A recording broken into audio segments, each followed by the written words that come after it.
Mark Brnovish, you're not going to believe this. Mark Brnovish, the Attorney General of Arizona. Bron, y'all know him. The one that we're waiting for him to enforce the subpoenas, maybe arrest the Board of Serpents.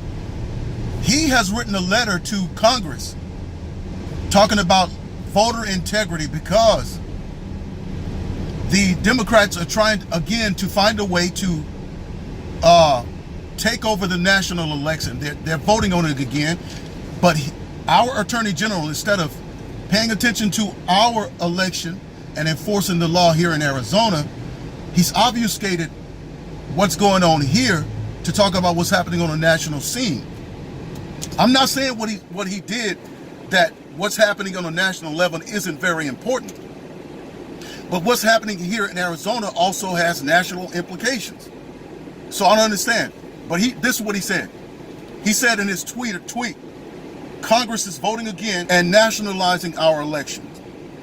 This is a radical attempt to commandeer states' constitutional roles in the elections process.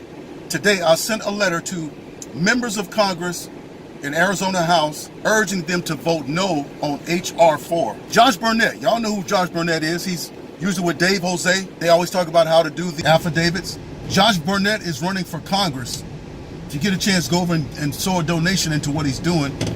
Josh Barnett retweeted or tweeted back at him, and he said to Attorney General, he says, get the items not returned over by subpoena immediately.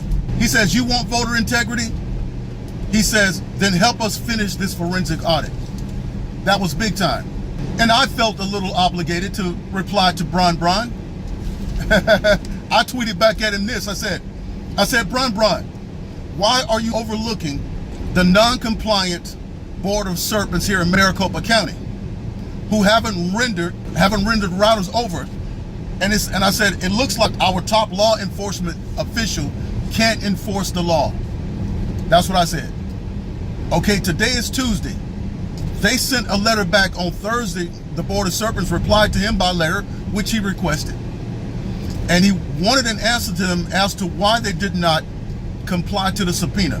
They told him we're not complying and that the enforceable subpoena ran out during session. When session was over June 30th, they said, therefore, they can't force us to give over items and we're not giving up the routers. I would have sent the sheriff over there right there. But today is Tuesday and Bron hasn't done anything, but he found the time to write a letter and a tweet about something that's happening on a national scale. Deal with home first and we'll deal with the rest of that stuff.